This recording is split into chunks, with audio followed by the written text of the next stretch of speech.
भारतीय राजनीति का जो अब आने वाले दिन है ये बहुत बहुत ज़्यादा इंटरेस्टिंग होने वाला है, क्योंकि अब दो चुनाव में भारतीय जनता पार्टी का सुपड़ा साफ दिख रहा है।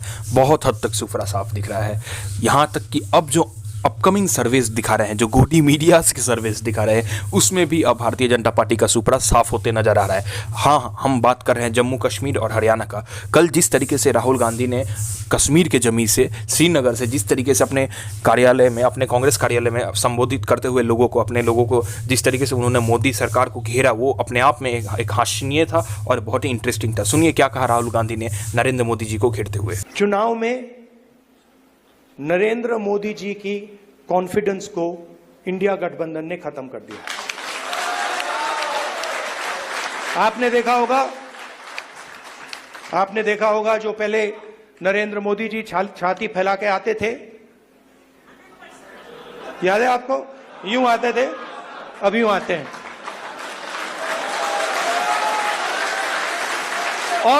और हराया किसने? नहीं, राहुल गांधी ने नहीं, राहुल गांधी ने नहीं, कांग्रेस पार्टी की विचारधारा ने, इंडिया गठबंधन की विचारधारा ने, मोहब्बत ने, एकता ने, रिस्पेक्ट।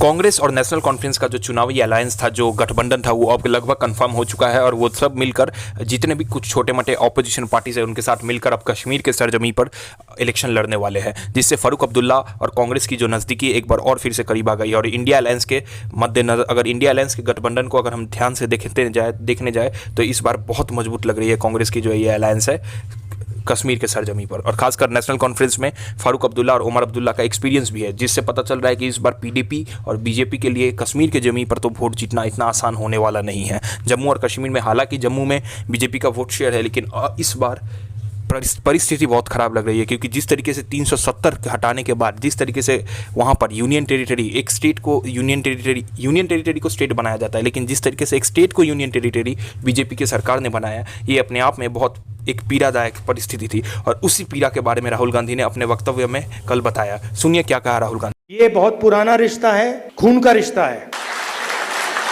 हिंदुस्तान की हिस्ट्री में आज़ादी के बाद बहुत सारी बार यूनियन टेरिटरीज को स्टेट में बदला गया है, मगर एक ही उदाहरण है जब स्टेटहुड छीनकर यूनियन टेरिटरी बनाई गई है।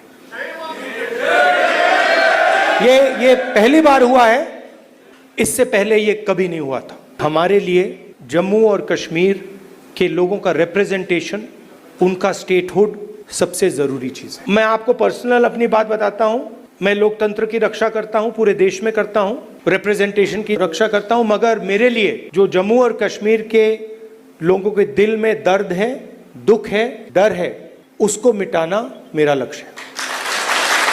ये मेरे लिए पॉलिटिकल बात नहीं है जो आपको सहना पड़ता है, जिस डर में आप जीते हो, जो दुख आपको होता है, इसको मैं, खारगे जी, पूरी कांग्रेस पार्टी हमेशा के लिए।